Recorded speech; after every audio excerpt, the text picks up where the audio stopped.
आपको पता चल ही गया होगा कि यह कहानी है एक बूढ़े मजबूर पिता की। एक गांव में एक आदमी रहता था जो बहुत बूढ़ा हो चुका था, जिस वजह से उसे कम दिखाई देता था और बहुत कमजोर हो गया था। इसलिए अपनी बच्ची कुछ जिंदगी अपने बेटे के साथ बिता सके इसलिए शहर में रह रहे उसके बेटे के घर रहने चला गया। बेटा एक शहर के छोटे मकान में रहता था। मकान तो उसका छोटा था लेकिन उसके अंदर जो चीजें थी वह महंगी थी। उस मकान में बेटा, उसकी पत्नी और उनका एक 5 साल का बच्चा, ये छोटा सा परिवार साथ मिलकर रहता था। बूढ़े पिता के आने से उनके परिवार का एक सदस्य और बढ़ गया। ये पूरा परिवार रोज सुबह शाम डाइनिंग टेबल पर साथ में खाना खाया करता। बूढ़ा पिता अपनी कमजोरी के चलते हमेशा खाने की चीजें नीचे गिराता रहता और कई बार कांच के बर्तन भी टूट जाया करते थे। कुछ दिनों तक तो बहू और बेटे ने ये सब सहन किया, लेकिन बाद में वे दोनों बूढ़े की ऐसी हरकतों से चिढ़ने लगे। एक दिन बेटे ने कहा कि ऐसा कब तक चलेगा, हमें कुछ करना पड़ेगा। उसकी पत्नी भी इस बात से सहमत हुई। अगले दिन बेटा कहीं से एक पुराना मेज लेकर आया और घर के एक कोने में उसे लगा दिया और अपने पिताजी से कहा कि आप यहीं पर बैठकर खाना खा लिया कीजिएगा। उन्होंने एक लकड़ी का बर्तन भी बनवाया जिसमें वे अपने बूढ़े बाप को खाना देने लगे। अपने कांच के कीमती बर्तन बचाने के लिए अपने पूरे बाप को लकड़ी का बर्तन देने में उन्हें जरा भी शर्म नहीं आई। अब खाने का समय जब जब होता तो बूढ़ा बाप एक कोने में बैठकर खाता और बाकी का परिवार डाइनिंग टेबल पर खाना खाया करता।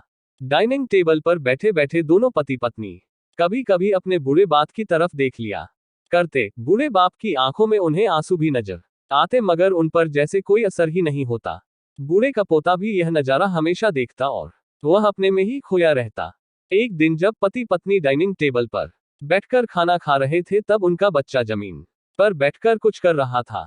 उन दोनों ने बच्चे के हाथ में लकड़ी का टुकड़ा देखा, लेकिन उन्हें कुछ समझ में नहीं आया कि बच्चा लकड़ी के टुकड़े के साथ क्या कर रहा है। जब बच्चे के पिता ने उसे पूछा कि बेटा आओ खाना खा लो, तुम नीचे बैठकर क्या कर रहे हो, तब बच्चे ने भोलेपन से कहा, अरे मम्मी पापा, मैं आप दोनों के लिए लकड़ी का बर्तन बना रहा हूं ताकि आप लोगों को जब आप बूढ़े हो जाओ तो इसमें खाना दे सको। अपने नादान बेटे द्वारा दी गई यह सहज बात दोनों के दिल में तीर की तरह उतर गई। दोनों एक दूसरे का चेहरा निहारने लगे। बिना कुछ कहे ही दोनों की आंखों में पानी आ गया और उन्हें अपने भविष्य की किताब अपनी आंखों के सामने खुलती हुई नजर आई।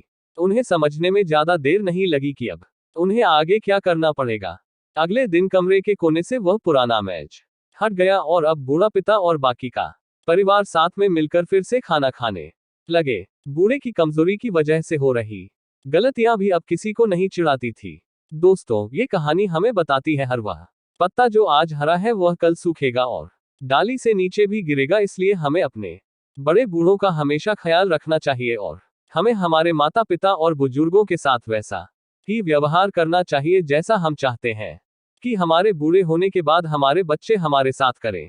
दोस्तों, आपको ये हार्ट टचिंग स्टोरी कैसी लगी कमेंट करके जरूर बताइएगा। अगर अच्छी लगी तो आप अपने दोस्तों और परिवार के साथ इसे शेयर कर सकते हैं और खास करके ऐसे लोगों के साथ जरूर शेयर कीजिएगा जिनका व्यवहार बड़े बूढ़ों की तरफ अच्छा